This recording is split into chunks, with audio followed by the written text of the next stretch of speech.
Camerounaises, Camerounais, mes chers compatriotes, depuis la proclamation des résultats tronqués, arrachés à la vérité des urnes par le Conseil constitutionnel, notre pays traverse une tension inédite.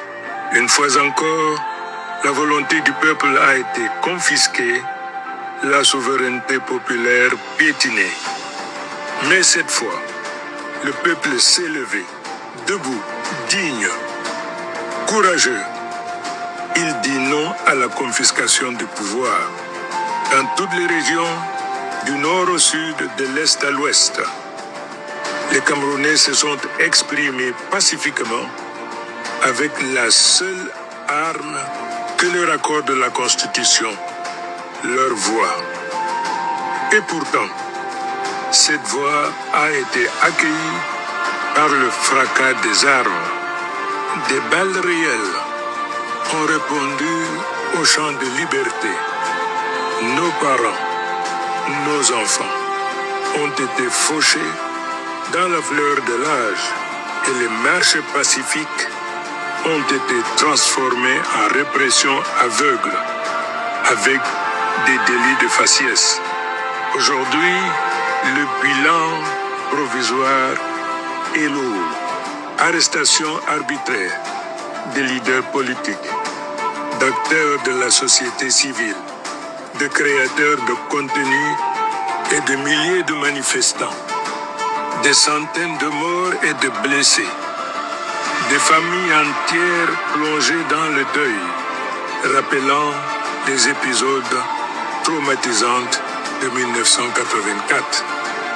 Mais pendant que le peuple pleure ses martyrs, les responsables de cette tragédie festoient sans pudeur, exhibant sur les réseaux sociaux leur cynisme et leur mépris du peuple.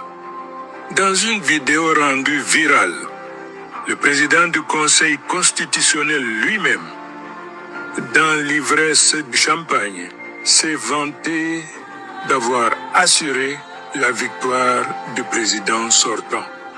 Quelle honte pour notre République! Mais que ceux qui croient que la peur nous fera plier se trompent lourdement.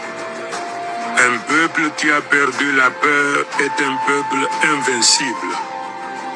Camerounaises, Camerounais, malgré ce climat de terreur orchestré pour nous faire reculer, nous n'allons pas céder. Je vous appelle donc du lundi 3 au mercredi 5 novembre à observer des villes mortes. Que le pays tout entier se fige pour que le monde entier sache que nous résistons et que nous ne céderons pas. Gardons nos commerces fermés, suspendons nos activités, restons chez nous en silence pour montrer notre solidarité et rappeler à ce régime que la force d'une économie, c'est son peuple. Et ce peuple ne le reconnaît plus comme son leader. Peuple camerounais, l'heure n'est plus à la peur ni à la division.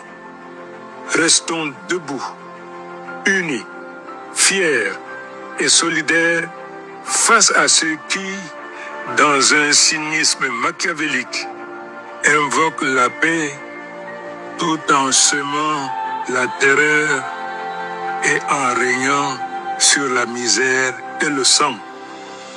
Restons calmes, mais déterminés. Restons dignes, mais inflexibles. Je vous le répète, notre victoire ne sera pas volée. J'ai pris l'engagement ferme de ne jamais vous trahir et je ne faillirai jamais. C'est la raison d'être du reste de ma vie. C'est ensemble que nous remporterons cette victoire. Que Dieu bénisse le Cameroun. Gloire et honneur à nos martyrs. Et vive la République.